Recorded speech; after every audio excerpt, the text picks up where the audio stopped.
It's mid-April, and a young alewife is traveling back to his native spawning habitat.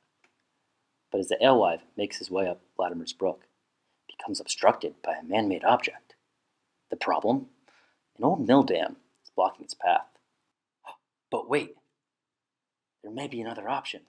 The alewife spots an alternate route. What is that weird metal structure, says the alewife. As all his other friends make their way up the weird metal structure, the young alewife follows. It was a trap! The young alewife found himself in a trapping hole. The alewife thought he was done for, but after waiting for what seemed like years, the trap started to move and he was dumped above the dam.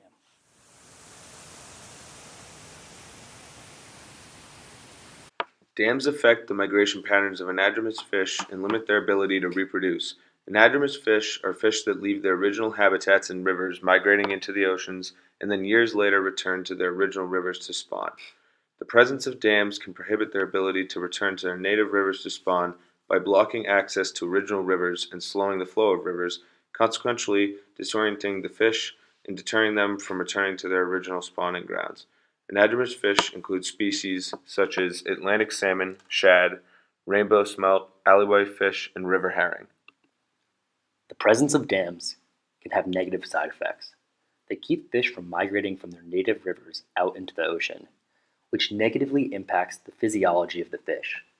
The dams also prevent fish that have migrated out into the ocean from being able to return to their native rivers to spawn. This means they are unable to reproduce, resulting in severe population decline for the species. Not only do the dams block passage to and from native spawning grounds for the fish, but dams also can create stagnant waters, which cause them to be disoriented and unable to determine which direction to head. The presence of dams negatively affect the migration of anadromous fish species, but they also have negative impacts on their natural environments in the rivers. The dams can cause buildups and trap many beneficial nutrients from reaching the fish's habitats. These buildups also prevent certain types of vegetation and growth that are commonly used by the fish from reaching their habitats, thereby blocking their access to the food and shelter that the plant life would normally provide. Dams also change the flow patterns of rivers and increase the water temperatures to levels that do not suit the anadromous fish species that would normally thrive in those areas. All of these alterations not only harm the environments for the anadromous fish species, but the new conditions that they create tend to suit predators of the anadromous fish, such as bass and pickerel, causing even further decline of the anadromous populations. While dams do pose a threat to various fish species, they also provide various benefits for our society. The biggest benefit that dams can provide for us is seen in the role that dams play in the creation of recreational facilities. Dams allow for the presence of bodies of water that can be used for recreational boating, skiing, fishing, and other outdoor activities.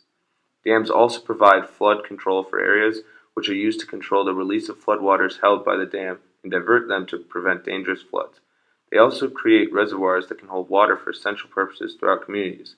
These reservoirs can be used for agricultural and irrigation and used for things such as municipal fire departments. They are also very useful for the production of hydroelectric power, which is a clean form of energy.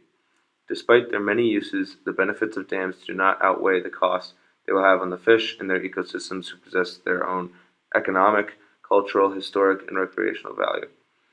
Fish play an essential part in the ecosystem, and the elimination of their species can affect other plant and animal species in that area. Dams throughout the country are also aging significantly. In fact, according to the American Society of Civil Engineers, 70% of the dams in the U.S. will be over 50 years old by the year 2020. This puts many of them at high risk for causing dangerous floods. Not only are they dangerous, many of them are so old that they are no longer providing any of the benefits for the surrounding areas. Despite their age, the infrastructures are still in place, and they are having serious negative impacts on the environment, especially for the anadromous fish species. So how can you help? In order to ensure safe passage for fish upstream, groups like the National Oceanic and Atmospheric Administration and Trout Unlimited help restore habitats and create fish passages for anadromous fish species.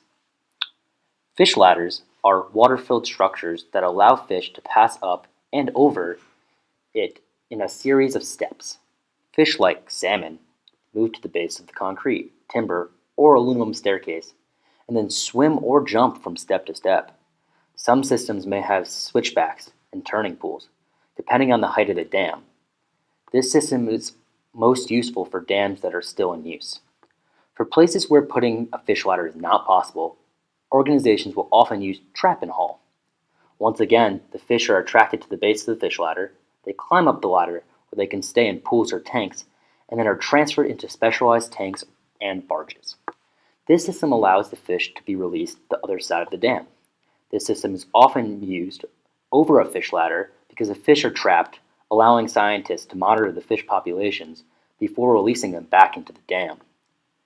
Dam removal is the preferable option when possible because it restores the natural hydrology of the river, can benefit the habitat and water quality, and certain fish like smelt and sturgeon do not climb fish ladders. This has been increasingly seen in New England and serves as the best option for dams that are no longer in use and decaying. As we look into the future, it is essential to preserve these type of migratory fish that play such a crucial role in our ecosystem, economies, histories, and culture. Only by supporting these national and local organizations with donations and services can we preserve habitats and save the fish. Let's make a change and get the alewife back home.